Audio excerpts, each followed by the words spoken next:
नमस्कार मेरे सभी प्यारे अध्यापक अध्यापिकाओं, आप सभी का स्वागत और अभिनंदन करता हूं। मैं अविनाश कुमार आपके अपने चहते चैनल ICS हरदोई के यूट्यूब चैनल पर। तो दोस्तों, हम आप सभी के लिए बता दें कि ये जो सुपर 30 टेस्ट सीरीज़ लेकर आया हूँ हिंदी की, ये आपके आने वाले एग्ज़ाम के लिए बहुत ही महत्वपूर्ण साबित होने वाली है। दोस्तों, अगर आपने इस टेस्ट सीरीज़ को लगातार और आने वाले हर और वीडियो जो इसमें इसी तरह से क्वेश्चन आते रहेंगे, उन्हें अगर आप लगातार यूँ ही करते हैं तो मैं आशा करता हूं कि आपके आने वाले एग्ज़ाम में जो होगा कि आप बहुत अच्छा स्कोर कर सकते हैं।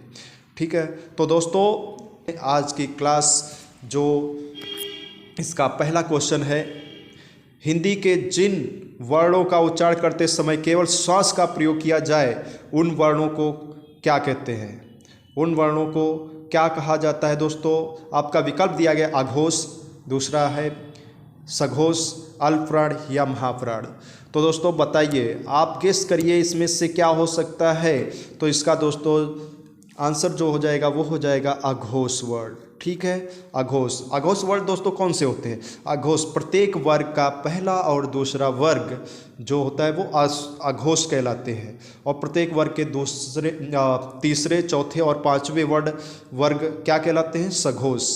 ठीक है, और अल्पप्राण दोस्तों, अल्पप्राण वो कहलाते हैं जिसमें जैसे प्रत्येक वर्ग का पहला, तीसरा और पांचवा वर्ग होता है दोस्तों, वो अल्पप्राण कहलाता है। और महाप्राण में दोस्तों सभी सम वर्ग आते हैं। सम वर्ग मतलब दूसरा और चौथा वर्ग।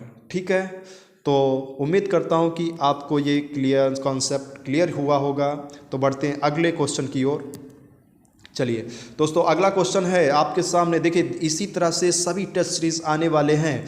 ठीक है, इनको आप करते रहिए और यही क्वेश्चन छपने वाले हैं, ये भी मान के चलिए। आपको जितनी भी संभावना है आपके टेट में, सुपर टेट में क्वेश्चन आने की, वो सभी यहाँ पर आपको बखूबी देखने को मिलेंगे। यारा लावा व्यंजनों को कहते हैं। यारा लावा, ये जो वर्ड है दोस्तों, व्यंजन दिए गए, इनको क्या कहते हैं? इन्हें स्पर्श व्यंजन कहते हैं, अंतस्थ व्यंजन कहते हैं, या ऊष्म व्यंजन कहते हैं, या फिर इनमें से कोई नहीं है। तो क्या हो जाएगा दोस्तों? कमेंट करके इसका आंसर दें। ठीक है, तो दोस्तों आपको बताते चले कि यारा लावा जो व्यंजन होते हैं, इनको दोस्तों अंतस्थ व्यंजन के अंतर्गत रखा गया है। किसके? अंतस्थ व्यंजन के अंतर्गत रखा गया है। और स्पर्श व्यंजन दोस्तों वो सभी होते हैं, अंतस्थ व्यंजन में वो सभी आते हैं आपके जितने भी वर्ग हैं, कच्चा वो का चा ट त प वाले वर्ग नहीं आते हैं। तो दोस्तों वही सभी आपके पांचों वर्ग स्पर्श व्यंजन आते हैं, जिसमें वर्णों की संख्या 25 होती है। उस व्यंजन दोस्तों वो होते हैं जिसमें सभी सा सा सा आ जाते हैं। ठीक है, सभी सा सा सा। ठीक है, और हा भी होता है दोस्तों। और क्या होता है? हा भी। ओके, तो इतना क्वेश्चन क्लियर हुआ होगा। तो बढ़ते हैं आगे क्वेश्चन की ओर। आप इसका कमेंट दें, और वीडियो आपको कैसी लगी ये आप लास्ट तक देखिए, उसके बाद बताइएगा कमेंट करके कि आपको क्लास कैसी लगी, और इसके क्वेश्चन जो लिए गए हैं, क्या आपके लगता है कि ऐसे क्वेश्चन उठते हैं पेपर में? और देखिए, मैं जितने भी क्वेश्चन ले रहा हूँ ये अपने पास से नहीं ले रहा हूँ, ये सभी क्वेश्चन आए हुए क्वेश्चन हैं। ठीक है दोस्तों, चलिए देखते हैं अगला क्वेश्चन क्या है। भाषा की सबसे छोटी इकाई क्या है?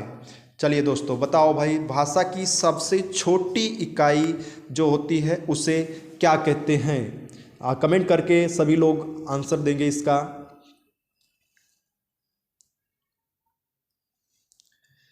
हाँ, देखिए बहुत अच्छा क्वेश्चन है दोस्तों। इसमें क्या बोलता है कि सभी को पता होगा कि भाषा की सबसे छोटी इकाई जो होती है वो ध्वनि होती है। क्या होती है? ध्वनि। लेकिन ध्वनि तो इस विकल्प में दिया नहीं गया है। तो दोस्तों ध्वनि जो होती है, ध्वनि को ही वर्ड कहा जाता है। क्या कहा जाता है? वर्ड। यानी भाषा की सबसे छोटी इकाई ध्वनि कहो या वर्ड कहो। ठीक है, चलिए इसका मतलब क्वेश्चन आपका क्लियर हुआ होगा। तो बढ़ते अगले क्वेश्चन की ओर। तो अगला क्वेश्चन दोस्तों है, हाँ पढ़िए क्या कह रहा। वर्णमाला किसे कहते हैं? वर्णमाला किसे कहते हैं? क्या वर्णों के संकलन को, या फिर शब्द गणना को, या शब्द समूह को, या वर्णों के व्यवस्थित समूह को वर्णमाला कहते हैं दोस्तों?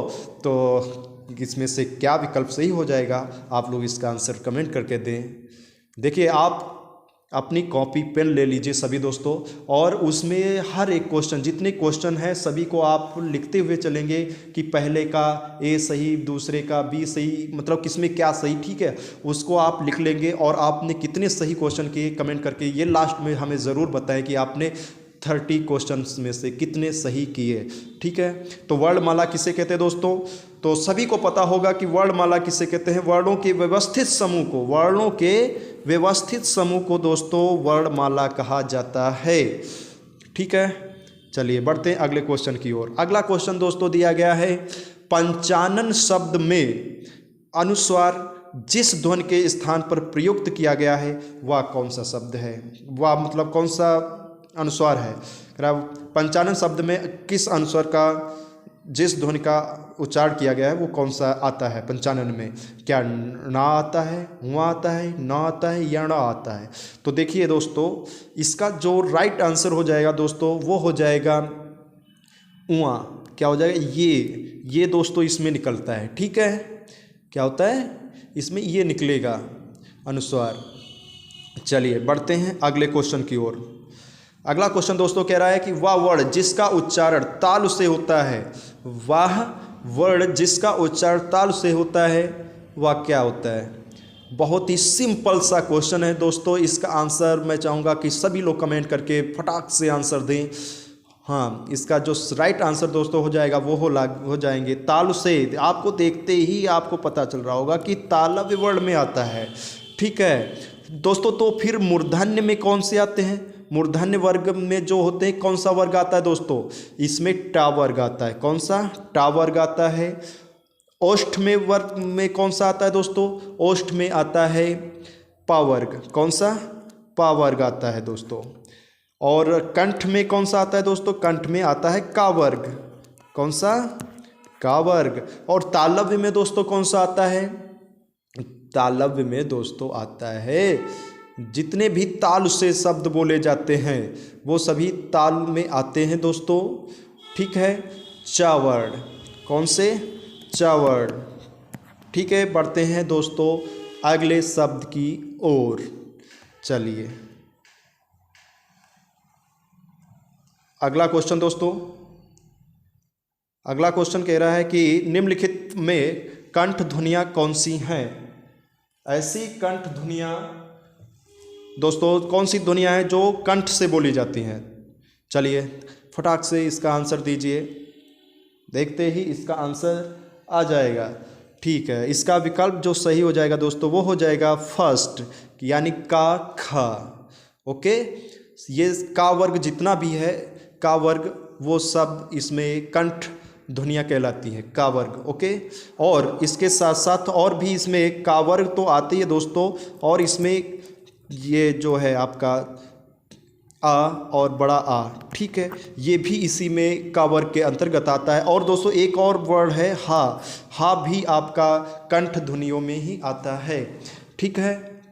चलिए बढ़ते हैं अगले क्वेश्चन की ओर। अगला क्वेश्चन दोस्तों है स्वर ध्वनि के प्रकार। स्वर ध्वनि के प्रकार हैं, चलिए तो बताइए स्वर ध्वनि यानी जो स्वर होते हैं वो कितने प्रकार की होती हैं, ये पूछा गया। क्या दीर्घ होती हैं, प्लुत होती हैं, या ह्रस्व होती हैं, या फिर तीनों होती हैं? तो इसका जो सही आंसर हो जाएगा दोस्तों वो क्या हो जाएगा? ये तीनों ध्वनियाँ आती हैं। दीर्घ ध्वनियाँ भी होती हैं और लुप्त प्लुत वाली और ह्रस्व ध्वनियाँ भी होती हैं, ठीक है। चलिए तो ह्रस्व ध्वनियाँ दोस्तों अच्छा जान लेते हैं कि ह्रस्व जो ध्वनियाँ होती हैं वो उनमें कौन कौन सी संख्याएं आती हैं, मतलब ध्वनियाँ आती हैं। ये इनकी ह्रस्व ध्वनियों की संख्या कितनी होती है दोस्तों? 4 होती है। और ये कौन कौन है? ये होता है छोटा आ, छोटी ई, छोटो ऊ और ऋषि, ठीक है। ये 4 ध्वनियाँ जो होती हैं ह्रस्व ध्वनि में आती हैं। प्लुत में दोस्तों कौन सा आता है? प्लुत में देखिए वो आता है जैसे कहते हैं है राम, गुरु शब्द ऐसे लगा देते हैं राम, ठीक है, ऐसे करके। तो ये जो आता है राम ओम में बड़ी देर तक बोली जाती है, वो प्लुत ध्वनियाँ होती हैं, प्लुत स्वर ध्वनि, ठीक है। दीर्घ ध्वनि में दोस्तों कौन आता है? दीर्घ में सभी जो बड़ी बड़ी ध्वनियाँ आती हैं, जैसे बड़ा आ, बड़ी ई, बड़ो ऊ, ए, आय, ओ, आओ, ये सभी द्विमात्रिक जो होती हैं वो सभी दीर्घ ध्वनि के अंतर्गत दोस्तों आती हैं। ठीक है, तो फिर बढ़ते हैं दोस्तों अगले क्वेश्चन की ओर। अगला क्वेश्चन दोस्तों पढ़ेंगे और जवाब देंगे सभी लोग। डा ढा ध्वनियों के विषय में कौन सा कथन शुद्ध है? देखिए आपके 4 विकल्प दिए गए हैं और आपको सही ऑप्शन मारना है। ठीक है, ये दे रहा है, पहला विकल्प दे रखा है, ये तालव्य ध्वनियाँ हैं, ये मूर्धन्य उत्क्षिप्त ध्वनियाँ हैं, इनका प्रयोग शब्द के आरंभ, मध्य तथा अंत में सर्वत्र किया जाता है, या दोनों महाप्राण हैं। तो दोस्तों कौन सा विकल्प इसका सही हो जाएगा, आप लोग आंसर देंगे। तो दोस्तों इसका जो राइट आंसर दोस्तों हो जाएगा, ये हो जाएगा, ये सभी मूर्धन्य उत्क्षिप्त ध्वनियाँ हैं, ये सभी मूर्धन्य में आती हैं, मूर्धन्य में। ठीक है, हाँ, तो फिर बढ़ते हैं दोस्तों अगले क्वेश्चन की ओर। हाँ, अगला क्वेश्चन दोस्तों, हिंदी की अग्र वृत्ताकार संवृत्त ध्वनि कौन सी है? हिंदी की अग्र अवृत्ताकार संवृत्त ध्वनि कौन सी है दोस्तों? इसका राइट आंसर देखिए, मैंने इस सीरीज़ को करने में जितने भी क्वेश्चन आपको ले रहे हैं वास्तव में आपके लिए बहुत ज़्यादा फ़ायदेमंद होने वाले हैं, और हर एक क्वेश्चन का आपको एक्सप्लेन करके इस तरह से बता रहे हैं कि आपका पूरा चैप्टर क्लियर होता हुआ चलेगा। ठीक है, तो दोस्तों इस कह रहा है कि हिंदी की अग्र अवृत्ताकार संवृत्त स्वर ध्वनि कौन सी है? तो इसका जो राइट आंसर हो जाएगा वो हो जाएगा दोस्तों बी। कौन सा राइट आंसर हो जाएगा? बी वाला। ओके, तो छोटा आ जो दोस्तों दिया गया पहला विकल्प, ये कैसा स्वर, ये कैसा ध्वनि है? ये ह्रस्व अर्ध विवृत। ये कैसा है?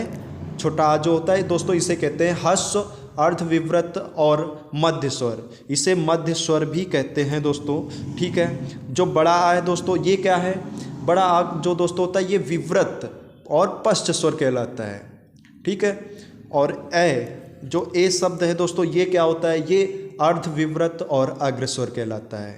ठीक है, अर्ध विवृत और अग्रस्वर कहलाता है। चलिए बढ़ते हैं अगले क्वेश्चन की ओर। अगला क्वेश्चन दोस्तों लिया गया है, कह रहा है छोटी ई, ये स्वर के उच्चारण में जीभ का प्रयोग, जीभ का कौन सा भाग आवश्यक है? इसके उच्चारण करने में जीभ का कौन सा भाग आवश्यक पड़ता है?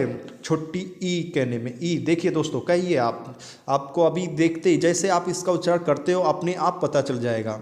तो दोस्तों कह रहा है अग्रभाग की आवश्यकता होती जीभ के, या मध्य भाग, या पश्च भाग, या कोई नहीं। तो दोस्तों जैसे आप छोटी ई बोलते हो तो देखना इसका अग्रभाग, जीभ का अग्रभाग आपको बोलने में मदद लेनी पड़ती है, तभी आप इस छोटी ई को आप कह पा रहे हैं। ठीक है, देखिए जीभ आपकी आगे की ओर लग रही है। तो इसमें कौन कौन से आते हैं अग्रभाग में, कौन कौन से वर्ड बोले जाते हैं? यही आपकी छोटी ई हो गया, बड़ी ई हो गया, और ए शब्द हो गया। कौन सा? ए। ठीक है, ये ध्वनियाँ अग्र ध्वनियाँ होती। मध्य में कौन सा आता है? मध्य भाग। अभी पिछले क्वेश्चन में हमने बोला कि ये जो छोटा आ दोस्तों होता है वो क्या होता है? अग्रभाग होता है, मध्य भाग होता है। ठीक है, और पश्च भाग दोस्तों कौन सा होता है? पश्च भाग में दोस्तों आता है आपका बड़ा आ, छोटो ऊ, बड़ो ऊ और ओ।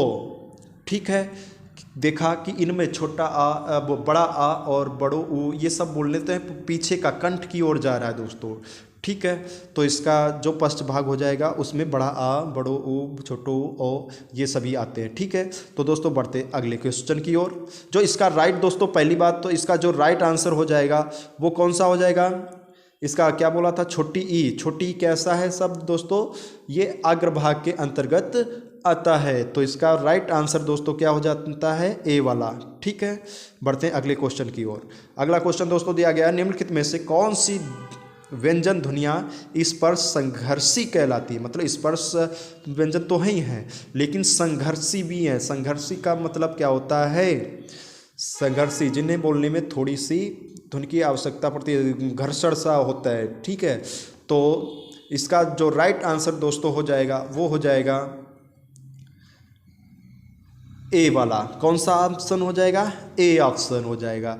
चा, छा, जा, झा, जिसमें देखिए सांस निकलती है। ठीक है, इन्हें स्पर्श संघर्षी व्यंजन दोस्तों कहा जाता है। इसका राइट आंसर हो जाएगा ए ऑप्शन। ठीक है, तो दोस्तों बढ़ते हैं अगले क्वेश्चन की ओर। अगला क्वेश्चन देखते हैं क्या है अगला क्वेश्चन। हाँ, अगला क्वेश्चन दोस्तों है, निम्नलिखित ध्वनियों में कौन सुमेलित है? निम्नलिखित ध्वनियों में कौन सुमेलित है?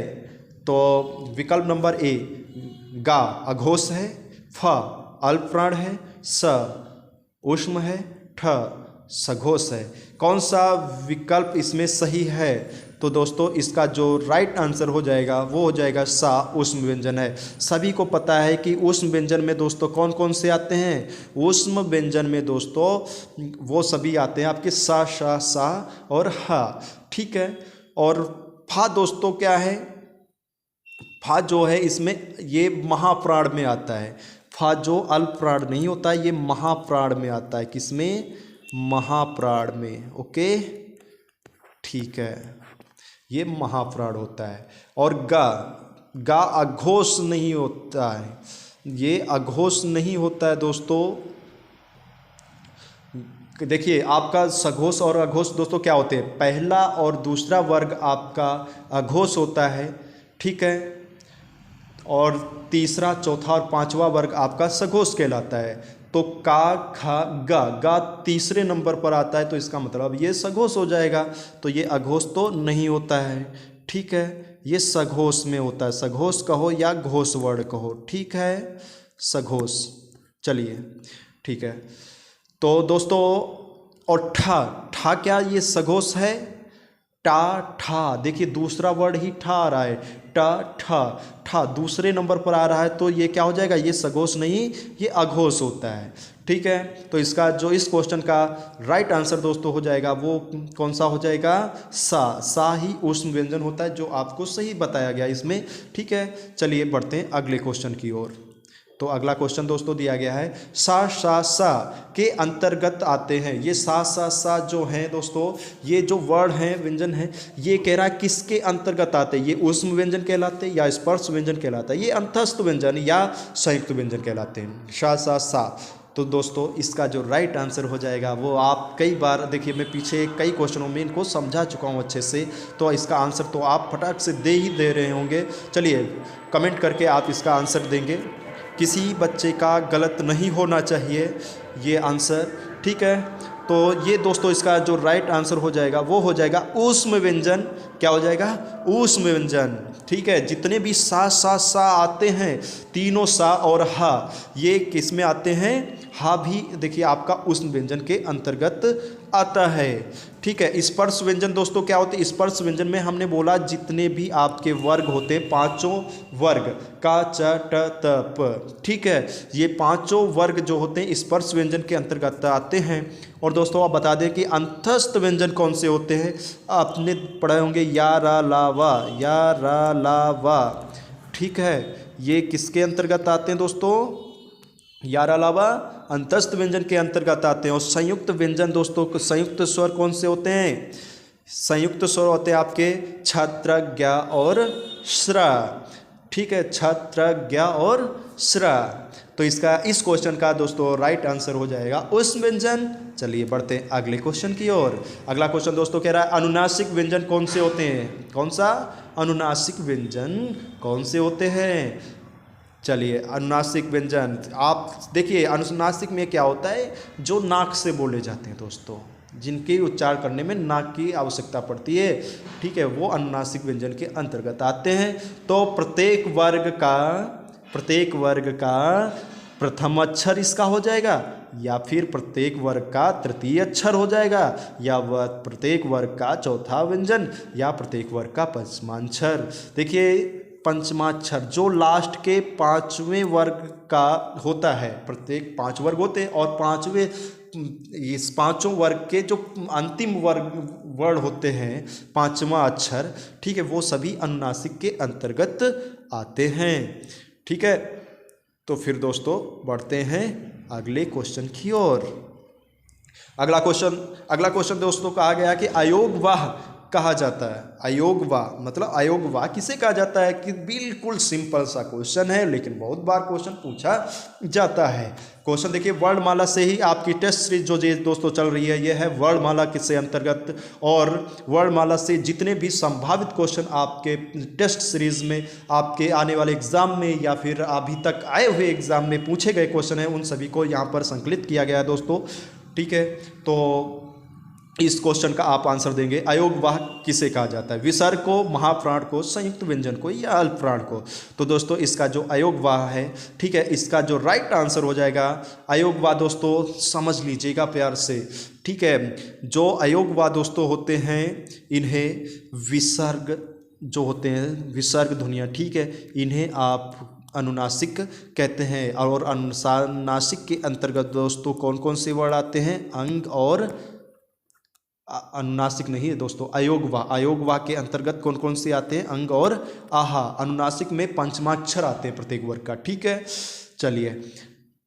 और दोस्तों ये महाप्राण कौन से होते हैं? अभी देखो, हम पिछले बार आपको कई बार समझा चुके हैं और बार बार बताएंगे, ताकि आपके दिमाग में एकदम बैठ जाए सभी क्वेश्चन कि कौन से वर्ड को किसे क्या कहा जाता है। महाप्राण दोस्तों प्रत्येक वर्ग का जो वो होते हैं सम स्थान पर बैठे हुए वर्ग, सम स्थान जो होते हैं वो सभी महाप्राण में आते हैं। जैसे प्रत्येक वर्ग का दूसरा और चौथा वर्ग आपका महाप्राण होता है। ठीक है, संयुक्त व्यंजन दोस्तों किसे कहते हैं? संयुक्त व्यंजन में हमने बोला छ, त्र, ज्ञ और स्रा आते हैं, जो किन्हीं दो वर्णों से मिलकर बना होता है। अल्पप्राण दोस्तों क्या होते हैं? अल्पप्राण में दोस्तों प्रत्येक वर्ग का पहला, तीसरा और चौथा, पहला, तीसरा और पांचवा वर्ड, पहला, तीसरा और पांचवा वर्ड आपका अल्पप्राण कहलाता है। ठीक है, चलिए बढ़ते हैं अगले क्वेश्चन की ओर। अगला क्वेश्चन दोस्तों, अगला क्वेश्चन बोल रहा है कि हिंदी में अनुस्वर किस ध्वनि का सूचक नहीं है? हिंदी में अनुस्वर किस ध्वनि का सूचक नहीं है?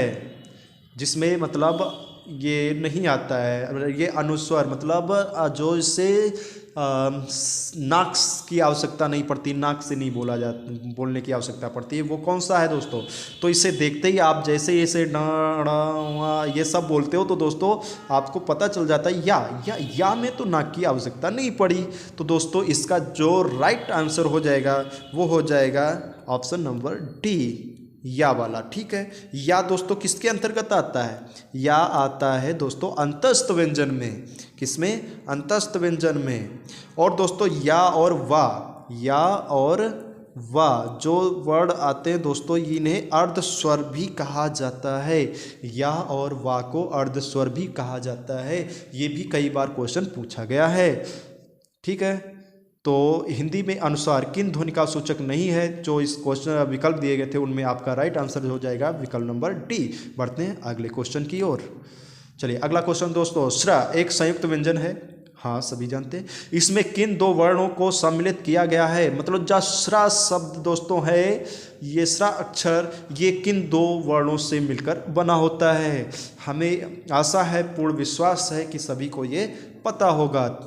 ठीक है, तो फिर कमेंट करके इसका आंसर देंगे सभी लोग।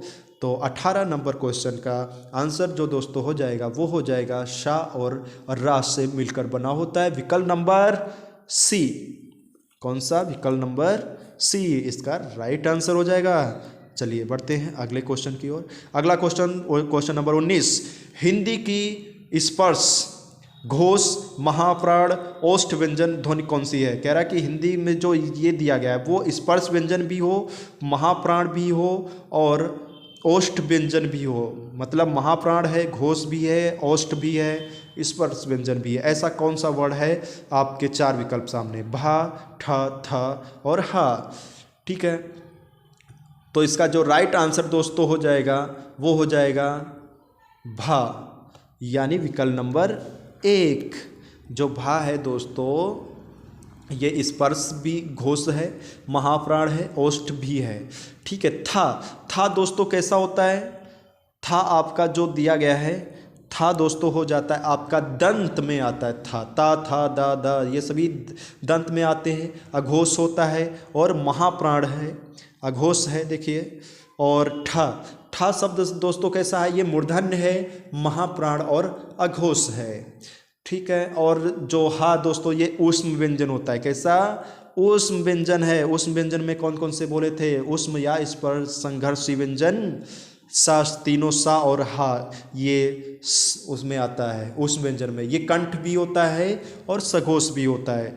तो इसका राइट आंसर दोस्तों कौन सा हो जाएगा, भा वाला। ठीक है, चलिए बढ़ते हैं अगले क्वेश्चन की ओर दोस्तों।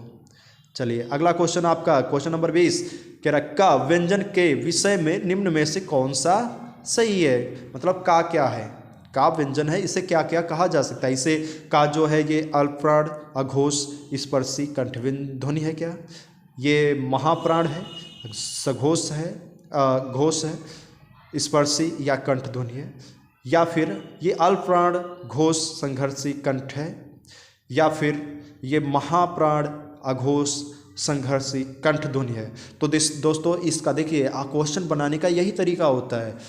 जब आपको क्वेश्चन को कठिन करना पड़ेगा ना, तो एग्जामिनर ऐसे ही कुछ हरकतें करता है। ठीक है, तो इसका राइट आंसर दोस्तों हो जाएगा, वो हो जाएगा आपका विकल्प नंबर ए का। कैसा है, ये अल्पप्राण में भी आता है। देखो वर्ग का पहला अक्षर यानी पहला और दूसरा व्यंजन अघोष होता है, और अल्पप्राण में देखिए 1, 3 और 5 वर्ण जो आते हैं वर्ग में, एक पहला, तीसरा और पांचवा अक्षर ये अल्पप्राण में होते हैं। ये पहला व्यंजन है, अल्पप्राण भी है।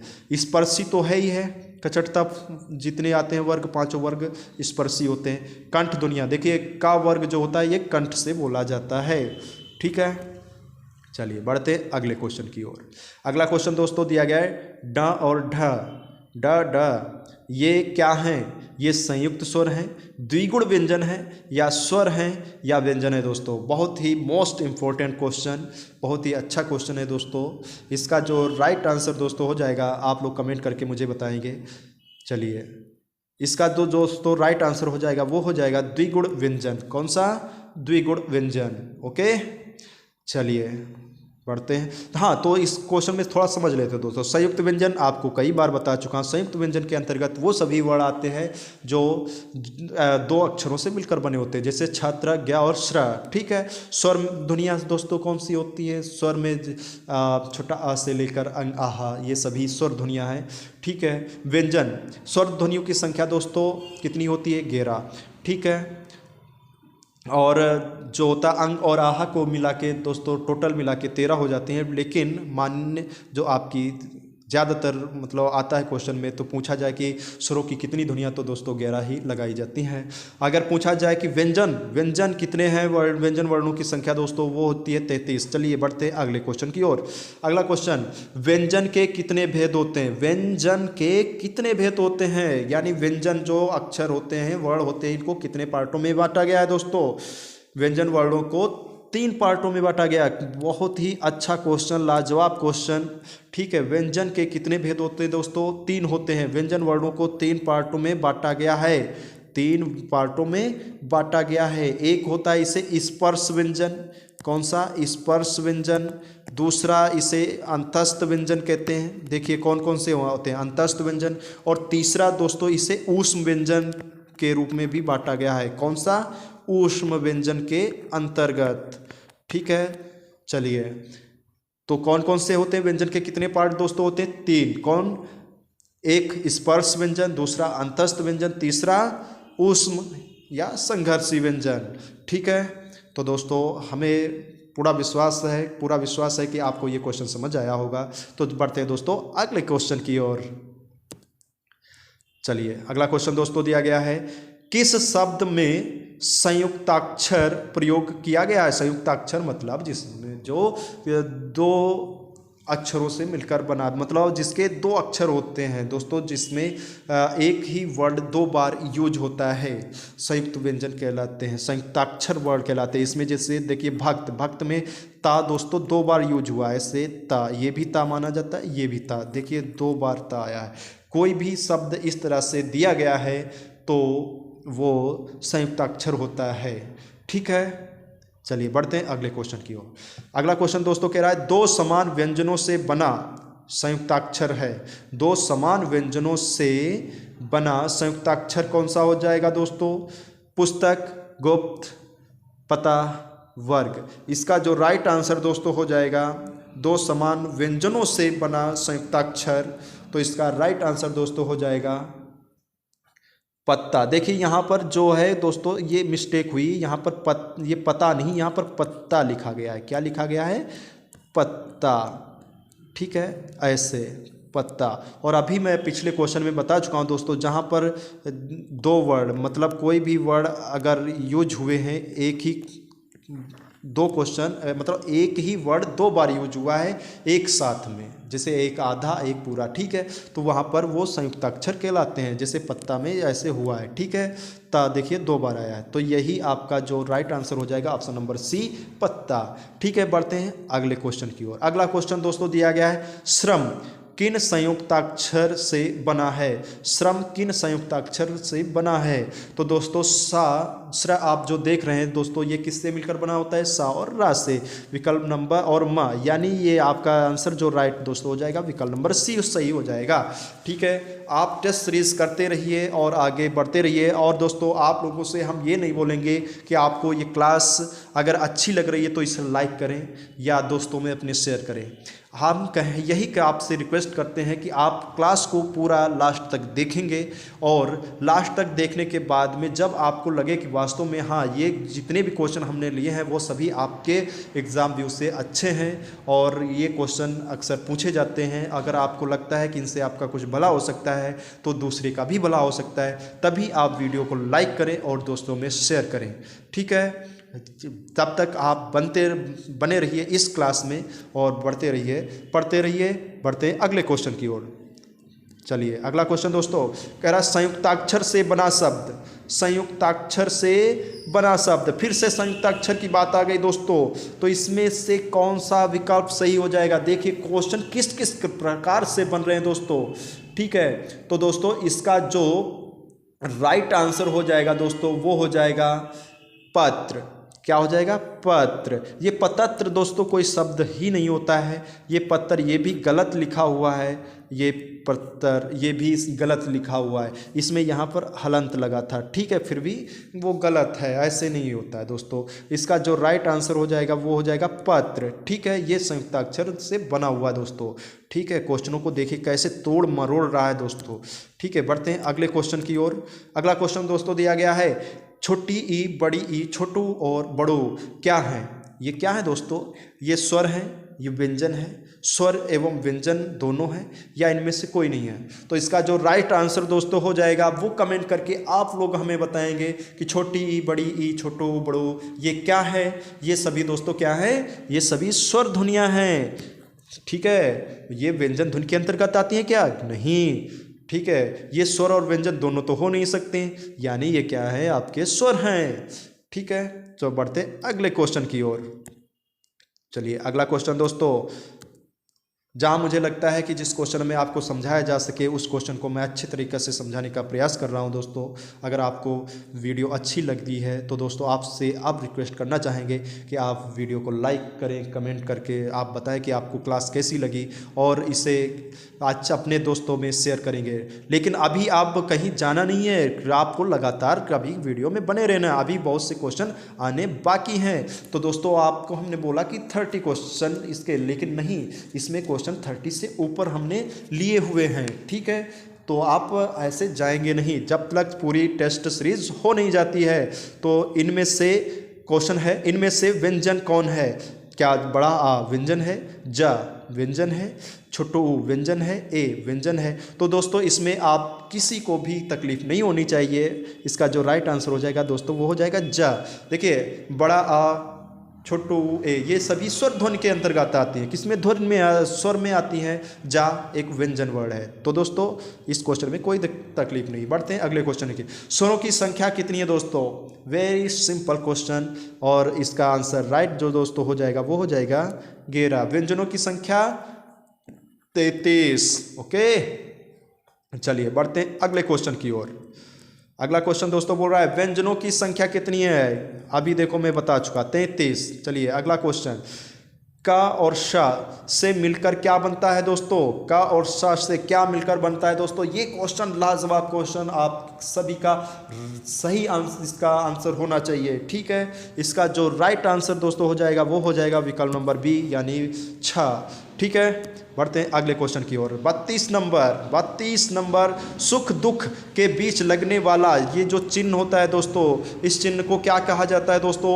हमें पता है, सभी को इसका आंसर बखूबी पता है और सभी कमेंट करके फिर बताएंगे कि इसका राइट आंसर क्या हो जाएगा दोस्तों। इसका राइट आंसर हो जाएगा विकल्प नंबर बी। क्या हो जाएगा? बी, यानी इसे योजक चिन्ह कहते हैं। ओके, चलिए अगला क्वेश्चन देखिए, आपका कुछ चिन्हों से क्वेश्चन हमने उठा लिए हैं तो इन्हें आप कर डालिए। कह रहा है कि निम्नलिखित में से कौन सा अल्प विराम चिन्ह है दोस्तों? अल्प विराम चिन्ह कौन सा है? तो इसका जो दोस्तों राइट आंसर हो जाएगा वो हो जाएगा विकल्प नंबर सी। कौन सा? विकल्प नंबर सी। ये अल्प विराम के अंतर्गत आता है। जो दो पहला विकल्प है दोस्तों डॉट, इसे क्या कहते हैं? ये संक्षेप सूचक चिन्ह कहलाता है। ये संक्षेप सूचक चिन्ह कहलाता है विकल्प नंबर बी। विकल्प नंबर बी दोस्तों इसे कहते हैं अर्ध विराम। क्या कहते हैं इसे? अर्ध विराम। इसे कहते हैं अर्ध विराम दोस्तों। ओके, चलिए अगला देखिए, ये जो विकल्प नंबर डी है दोस्तों, विकल्प नंबर डी को कहते हैं, इसे कहते हैं आपका पूर्ण विराम। ठीक है, इसे क्या कहते हैं? पूर्ण विराम। चलिए बढ़ते हैं अगले क्वेश्चन की ओर। अगला क्वेश्चन दोस्तों कह रहा है मनोविकार सूचक शब्दों, वाक्यांशों तथा वाक्यों के अंत में किस चिन्ह का प्रयोग किया जाता है? मनोविकार सूचक शब्दों, वाक्यांशों तथा वाक्यों के अंत में किस प्रकार चिन्ह का प्रयोग किया जाता है दोस्तों? बहुत ही मोस्ट इंपॉर्टेंट क्वेश्चन है दोस्तों, बहुत ही अच्छा क्वेश्चन है, इसी तरह से क्वेश्चन बनाता है। चलिए देखते हैं इसका राइट आंसर क्या हो जाएगा। मैं चाहूँगा कि सभी लोग कमेंट करके इसका आंसर दें।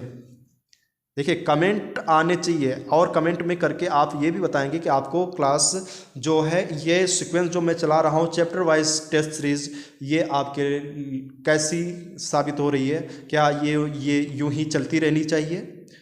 ठीक है, मैं चाहता हूं कि आप देखिए हर चैप्टर को अगर इसी तरह से आप करते हैं तो वास्तव में आप इसका फ़ायदा उठा सकते हैं। तो दोस्तों बने रहेंगे हमारी इस टेस्ट सीरीज़ के साथ में और इस वीडियो को ज़्यादा से ज़्यादा लोगों में कमेंट कर मतलब शेयर करेंगे और अगले वीडियो का इंतज़ार रहेगा आप सभी को। ठीक है, तो दोस्तों इसका जो राइट आंसर दोस्तों हो जाएगा, इसका राइट आंसर हो जाएगा विस्मय बोधक। क्या हो जाएगा? विस्मय बोधक। गजब का क्वेश्चन, अच्छा क्वेश्चन। बढ़ते हैं अगले क्वेश्चन की ओर। अगला क्वेश्चन दोस्तों कह रहा है कि जब वाक्य के मध्य में कोई शब्द या पद छूट जाता है तब उसे पूरा करने के लिए उस स्थान पर कौन सा विराम चिन्ह लगाकर उसके ऊपर लिखा जाता है? जब वाक्य के मध्य में कोई शब्द या पद छूट जाता है तब उसे पूरा करने के लिए उस स्थान पर कौन सा विराम चिन्ह लगाकर उसके ऊपर लिखा जाता है? और वेरी सिंपल क्वेश्चन है दोस्तों, लेकिन चाहूँगा कि कितने लोग इसका राइट आंसर, फिर भी देखना इसके बहुत से लोग हैं जो गलत आंसर देंगे। मुझे उम्मीद है कि आप जितने लोग देख रहे हैं उनका कोई ये गलत नहीं होना चाहिए। कमेंट करके बताइए दोस्तों। इसका राइट आंसर दोस्तों हो जाएगा हंस पद वाला। देखिए कैसा होता है, जब आप कुछ भी लिखते हैं तो उसमें ऐसे चिन्ह लगा देते हैं, ऐसे। ठीक है, फिर उसके ऊपर आप कुछ भी लिख देते हैं, वो हंस पद कहलाता है दोस्तों।